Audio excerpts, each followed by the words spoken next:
tomorrow, but only for this reason. Every one of us is sure that he has a future here, and we are working on it every day. Thank you, Carlo. Thanks very much. Emma Saunders, please.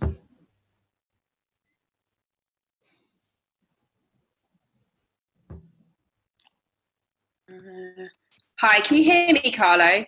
Yes. Good. Nice to see you. Firstly, Dominic Calvert-Lewin, you've spoken about him there. You'll know he became the first player you've managed to score hat-tricks in back-to-back home games since Cristiano Ronaldo. Perhaps what's most fascinating about this is James Rodriguez played in all 4 of those matches, so with Ronaldo and now with Dominic. How much do you think Dominic is benefiting from playing with James at Everton? Wow. I think that, as I said in the last press conference, to have James behind is helpful, not only for Dominic, but also for the striker. It's helpful for the team to have a better possession when we have the ball. I think that Dominic used the quality not only of James, but also the quality of the team. That is what we are like to do, is to play attacking football, and now he's really focused in the box, and this is the reason because in this moment he scored a lot of goals, not only for James, but because he received a lot of assists also from the other players, like Gylfi did a fantastic pass in the last goal that he scored against West Ham. Brighton, you mentioned at the top you expect it to be tough this weekend. They'll be disappointed after Manchester United registering some 18 shots against them. Just tell us a bit more about what you're expecting of Brighton this weekend. Yeah, I saw the game against United, and what I have to say that they played a fantastic game. They are playing a fantastic football. The idea of football is really clear, really excited, because they like to attack. And so I think we would like to attack tomorrow. It will be an open game, I'm sure, for this. And I think it's going to win who defend better, not who attack better. Because I think that both teams, Everton and Brighton, in this moment, has a good attacking style. I think who defend better tomorrow is going to win. Okay. And Graham Potter, he's described you as a legend of football. How do you describe Graham Potter? I'm pleased for this, of course, but sometimes to be a legend is close to be old, Seems also to be old, but I feel young. I still feel young, and I don't know Graham well. But I know the job that he's doing at Brighton, that a really fantastic job. Brighton played last season good football, and the identity of the team is really clear. And I think you can judge a manager not only for the result, but also for the identity of the team. And the identity of Brighton is really clear. And just finally, I'm not sure if James asked for Sky, but just an update on the injuries. And Richarlison, Allen, are they available this weekend? So the list of the injury is quite big today, but we don't have involved tomorrow, as usual, Brand White, Holgate, John Joe Ken is out, Allan is out, Andre Gomez is out. Richarlison, we are trying to... He's better. We are going to have a test tomorrow morning, and we will see if he's available to play or not. Okay. Thank you, Carlo. Thank you. Alistair McGowan. Hi, Carlo. How are you? Hi. I just wanted to ask you more about Dominic Calvert-Lewin, obviously. Were you aware that when he was younger, he was a midfielder? And does that surprise you, given how much success he's had as a striker under you? Well, No, I didn't know that he was a midfielder, and he doesn't know that I was a striker and I finished as a midfielder. So when you are young, really you don't know what's going on in the future in your career. I think that for a characteristic that he has, he cannot be a midfielder because he's a powerful player. He is not a resistant player. He's really powerful. He has a lot of energy. He's really fast. So it's not his style is not his physical style is not like a midfielder. It's like a striker. He is a striker. Last week you said that if he didn't score 20 goals this season, you would have a problem with him. Since then, he's scored 4 more goals. So have you changed your target for him? No, my target point, it doesn't change. I never asked to a striker to score goals. I asked to a striker to work well for the team, to be ready. Of course, the striker has more opportunity of the other to score goals. But I'm really pleased that he's doing really well. He scored goals because at the end, a striker, above all a central forward, is judged for the goals that he scored. I didn't realise that you were a forward when you were younger. So do you like working with strikers? Is that your favourite sort of role to play with?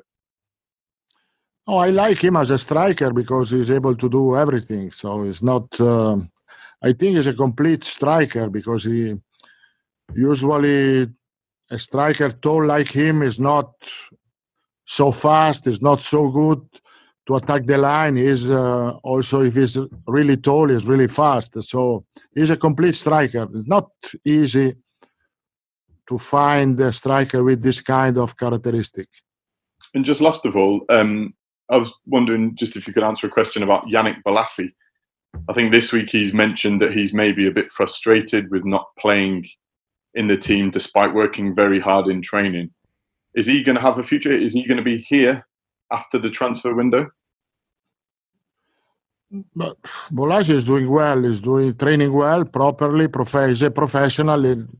He is not part of the squad. I think if he can train with us if he's not able to find a club until the end of the market.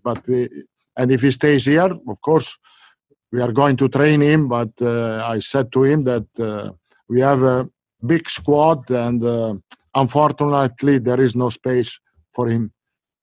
Okay, thank you. James Mountford. Hello, Carlo. Hi. Just off the back of Alistair's question there, is it difficult to keep players happy and motivated if they're not in the squad week in, week out? I say that because in the League Cup, it was an opportunity to give a number, particularly midfielders, the chance of some game time.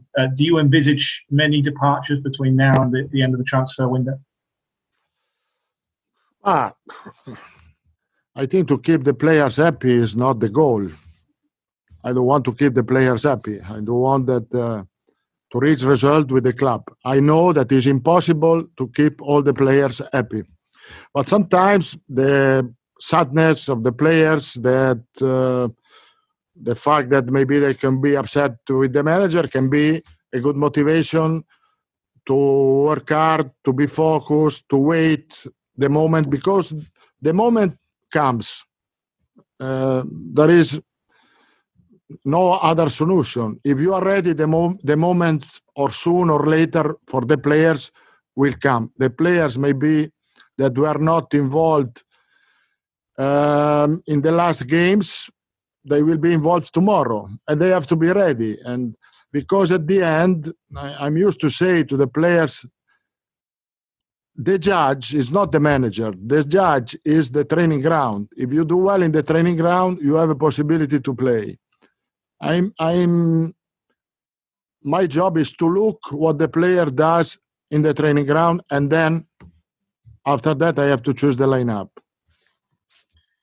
And after winning your first 6 games of the season, something Everton haven't done since 1938, can you put your finger on one thing of why it has clicked so far this season? I said that there are a lot of reasons. The reason first, I think that the new signing improved the squad first, improve the quality, and also the player. I think for this fact that we are here are more motivated, there's more ambition. We started well. The atmosphere is good. But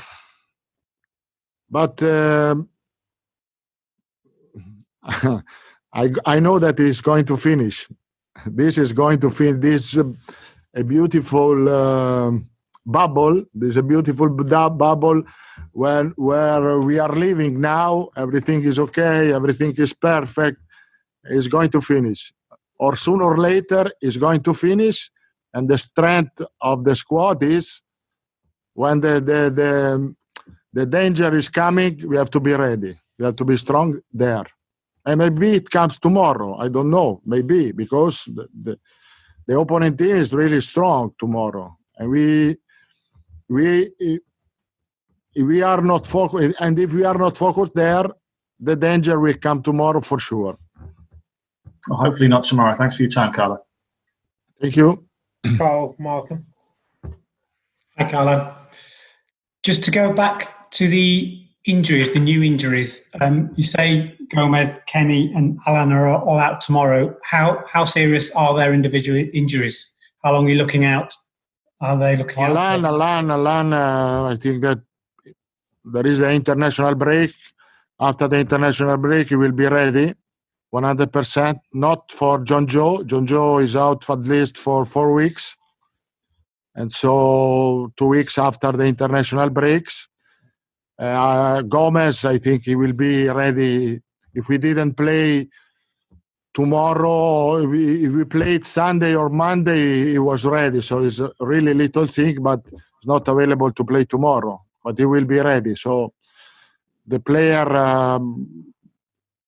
not big injury. Apart from John Joe, that he has a twist on his ankle is what quite serious.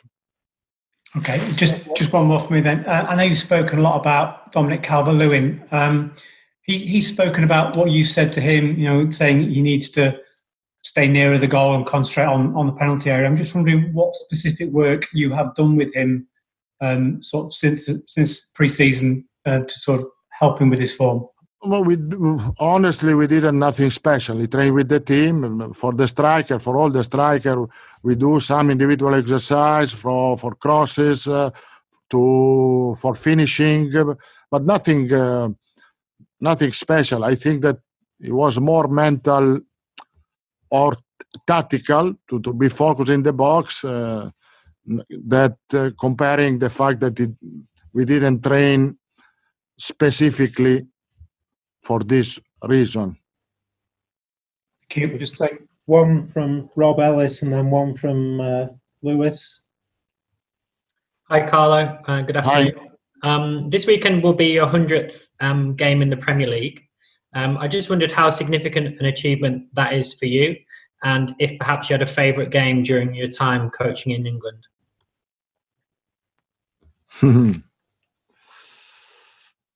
Well, I didn't know, honestly, that I managed 100 games. I'm really pleased to be here. It was at Chelsea a fantastic period. It is now a fantastic period here, but this is the atmosphere of the Premier League, of the English football. The best game, the best memory...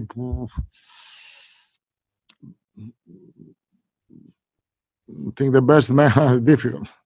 I think it was the victory against Man United at Old Trafford that practically gave us the Premier League title when I was in Chelsea. And of course, the first game, the reception that I received my first game here against Burnley. Thanks, Carlo. Just one more from Louis, please. Hey. Hola, Carlo. Hi, Hola. How are you? Buenas tardes. ¿Cómo estás? Muy bien. Me alegra. I'm going to ask in English anyway. if you don't mind, because everybody can understand. I think you are going to ask for James. Exactly. And I got two questions about James. The first one is if everything is okay for James Rodriguez to travel to Colombia to play with the national team. I mean, having in mind the current situation. And the second one is he in your plans in the squad against Liverpool on October the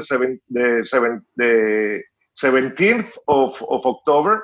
Bearing in mind that he plays against Chile on October the 14th in the evening. It means the morning of the 15th in here. I mean, is he in your plans to play against Liverpool?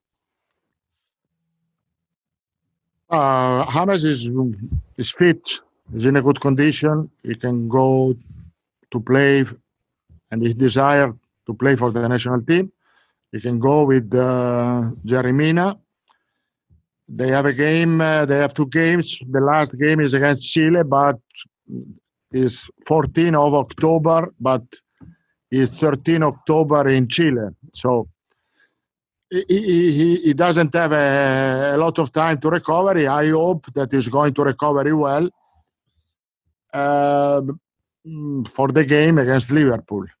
If he doesn't recover well for the game against Liverpool, he's going on the bench. There is no other solution.